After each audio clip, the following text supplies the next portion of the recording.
Lukas 13 ayat 6 sampai 9. Lembaga Alkitab memberikan judul Perumpamaan tentang pohon ara yang tidak berbuah. Lalu Yesus mengatakan perumpamaan ini, seorang mempunyai pohon ara yang tumbuh di kebun anggurnya. Dan ia datang untuk mencari buah pada pohon itu, tetapi ia tidak menemukannya.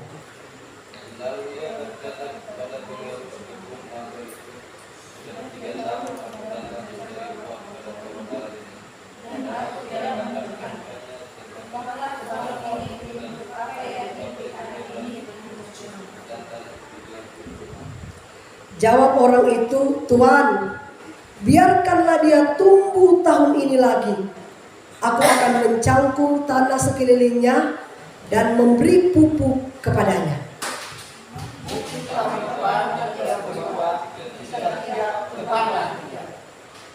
Ada seorang pemilik kebun anggur. Jadi pohon anggur ini dia cuma bisa bertumbuh sampai 3 meter. Ini bentuk pohon ara. Kalau pohon ara ini dia bisa bertumbuh sampai ketinggian 10 meter. Coba sebelahnya. Nah ini 10 meter terus lagi. Tinggi sekali memang saudara, terus. Nah ini bentuk buah pohon ara. Alkitab katakan begini, pada waktu itu si tuan datang di kebun anggurnya. Kemudian dia katakan begini, pohon anggur ini, dia ini pohonnya kecil. Kalau mau bilang menyerap sinar matahari dibandingkan dengan pohon ara, masih pohon ara lebih banyak menyerap sinar matahari karena dia pohonnya sangat tinggi. Sedangkan pohon anggur, dia mungkin penyerapan sinar matahari kurang saudara dibandingkan dengan pohon ara. Tapi kenapa pohon anggur ini dia bisa berbuah dengan lebat, tapi pohon ara tidak berbuah? Akhirnya si pemilik kebun anggur katakan begini, saya kasih kesempatan dia. Tahun depan kalau dia tidak berbuah, pasti aku akan tebang dia. Kan kalau tanaman yang kita tanam gak pernah berbuah, ngapain mau dipelihara? Lebih baik ditebang aja. Contoh Pak Bebas tanam pisang. Pisang itu 10 tahun gak pernah berbuah. Kira-kira apa yang Pak Bebas lakukan? Tebang, gak berbuah. Lebih baik tebang saja. Iya kan? Demikian juga si pemilik kebun anggur. 1 tahun dia kasih kesempatan, nggak pernah berbuah. Dia bilang begini, aku kasih kesempatan lagi dia tahun depan. Dia balik lagi, tetap nggak berbuah. Akhirnya dia katakan begini, lebih baik aku tebang aja pohon ini daripada dia tidak menghasilkan. Tiba-tiba anak buahnya katakan begini, "Tuan, kasih dia kesempatan tahun depan lagi. Siapa tahu tahun depan dia berbuah." Kalau mau pikir pohon anggur ini dia ketinggian cuma 3 meter. Jadi penyerapan sinar matahari itu kurang. Dan ketika dia menyerap sari-sari makanan di bawah tanah, kurang juga dibandingkan dengan pohon ara. Karena pohon ara dia menyerap sinar matahari banyak, soalnya kan dia kan tinggi, berarti kan sinar mataharinya banyak dia serap. Nah otomatis ketika dia menyerap sari-sari makanan di bawah tanah pasti banyak juga. Tapi kenapa saudara dia tidak berbuah dibandingkan dengan pohon anggur? Saudara, Tuhan memberikan perumpamaan. Pohon ara ini berbicara saudara dan saya. Dan pemilik kebun ini adalah Tuhan Yesus sendiri. Sudah bertahun-tahun kita kenal Tuhan. Dari kita masih sekolah minggu, kita sudah diajarkan tentang kebenaran firman Allah. Sampai kita remaja, sampai kita pemuda, sampai kita menjadi kaum ibu, kaum bapak, firman Tuhan sudah banyak yang kita tampilkan otak kita. Tetapi ternyata saudara, Tuhan mencari bukan cuma sekedar pohon ara yang bertumbuh subur dan tinggi. Tuhan tidak cari itu. Tapi yang Tuhan cari, pohon ara selain dia bisa bertumbuh, dia harus berbuah. Jadi yang Tuhan cari orang Kristen bukan cuma sekedar rajin gereja, rajin berdoa, baca Alkitab, firman Allah, kitab Kejadian sampai kitab Wahyu, kita hafal di luar kepala. Itu tidak jadi jaminan saudara. Tetapi yang Tuhan cari, selain kita setia gereja, rajin berdoa, firman Tuhan kita hafal, dan firman Tuhan itu bisa kita praktekkan dalam hidup kita sehari-hari. Tuhan tidak cari orang Kristen yang bukan cuma sekedar kita bertumbuh. Enggak. Seperti pohon ara ini. Kalau mau pikir dia bertumbuh tinggi. Tadi kan kita sudah lihat. Tingginya luar biasa 10 meter. Daunnya subur. Berwarna hijau. Tapi kok dia tidak pernah berbuah. Begitu juga dengan kita. Tuhan tidak cari saudara kita cuma setia gereja. Kita cuma setia berdoa. Kita cuma setia baca Alkitab. Firman Allah kita tahu. Dari kitab Kejadian sampai kitab Wahyu. Tapi Tuhan tidak cari itu. Tuhan tidak mau. Firman Allah itu cuma sekedar kita tampung di otak, dijadikan ilmu pengetahuan. Tapi yang Tuhan mau supaya firman Allah kita jadikan sebagai kebenaran ilahi, kita praktekkan dalam hidup kita. Amin. Tuhan kasih kesempatan tahun ini. Kalau tahun ini firman Tuhan yang kita dengar tidak pernah kita praktekkan, oke, Tuhan masih kasih kesempatan kita tahun depan. Tahun depan lagi Tuhan lihat. Saya kasih contoh lah saya pribadi. Tuhan tengok dari sorga. Waduh. Malaikat, coba kamu lihat ini hambaku si Lendra ini. Saya lihat dia berkhotbah luar biasa. Kemana-mana dia memberitakan Injil. Dia sudah dikenal di mana-mana. Tetapi saya lihat dia melayani cuma sekedar melayani. Tetapi dia tidak pernah mempraktikkan apa yang dia sampaikan ke jemaat. Kira-kira saya dipotong gak sama Tuhan? Kira-kira Pak Bebas saya dipotong gak? Kalau saya tidak pernah mengeluarkan buah, saya dipotong gak sama Tuhan? Dipotong. Tuhan kasih saya kesempatan. Tahun ini Tuhan lihat. Kalau tahun ini engkau tidak mengeluarkan buah, tahun depan aku akan potong kamu.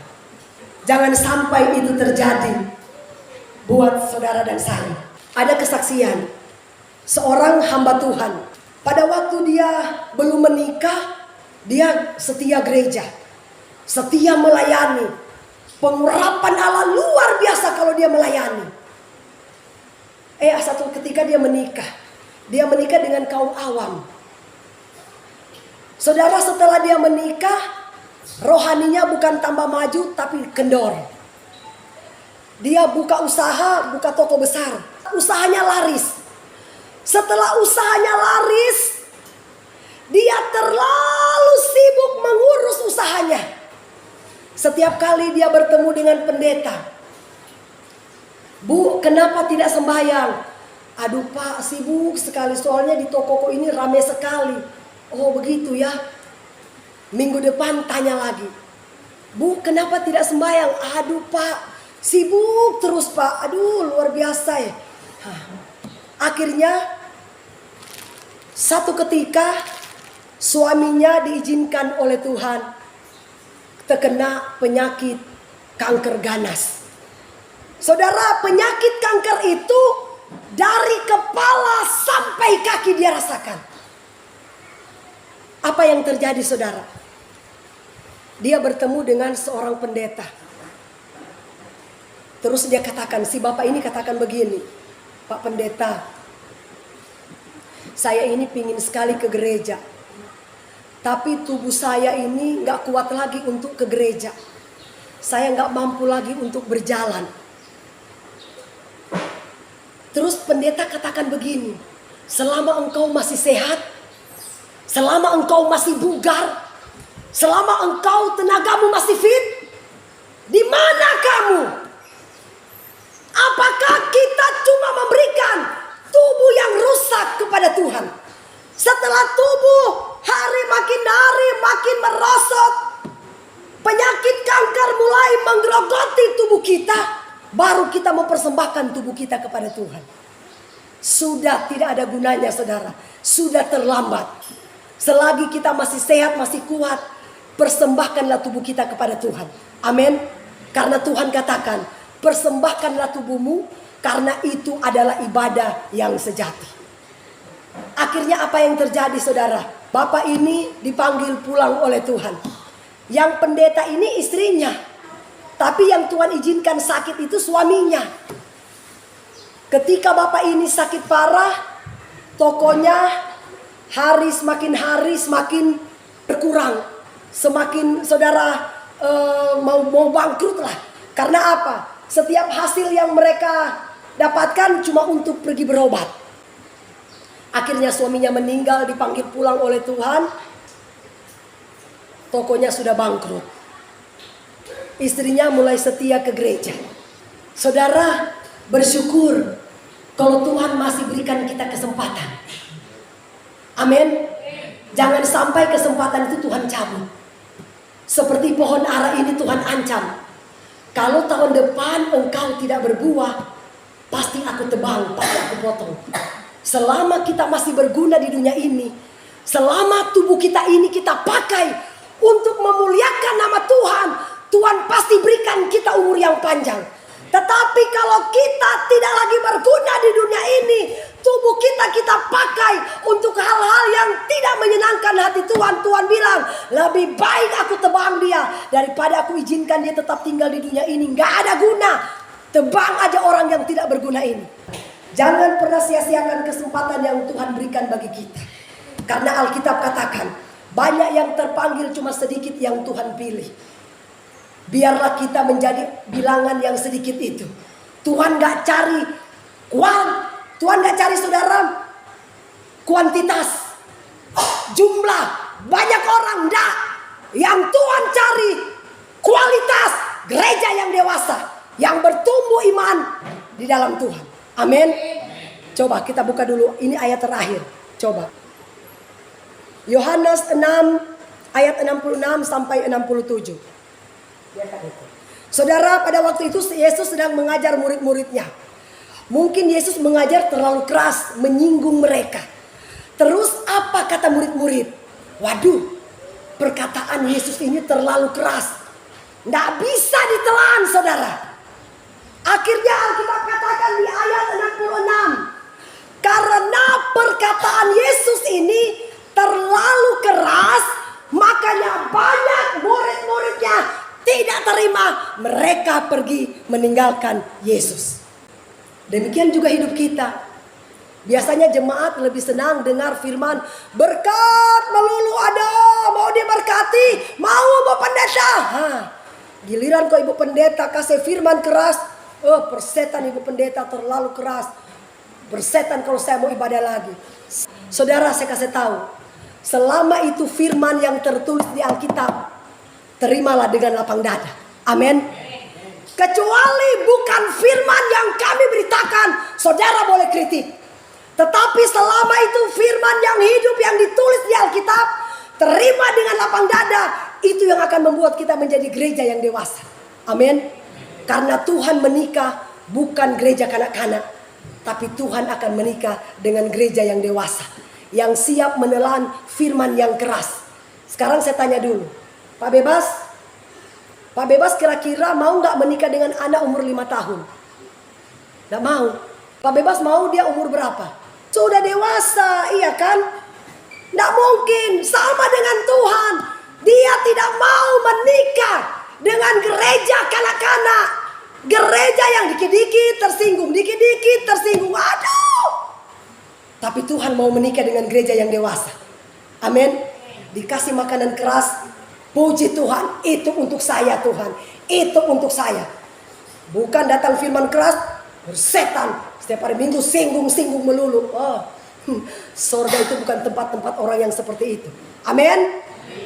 Tapi sorga itu tempat bagi gereja yang dewasa, yang siap menelan makanan keras. Saya percaya kita yang tertinggal adalah gereja yang dewasa yang tidak mudah tersinggung. Amin.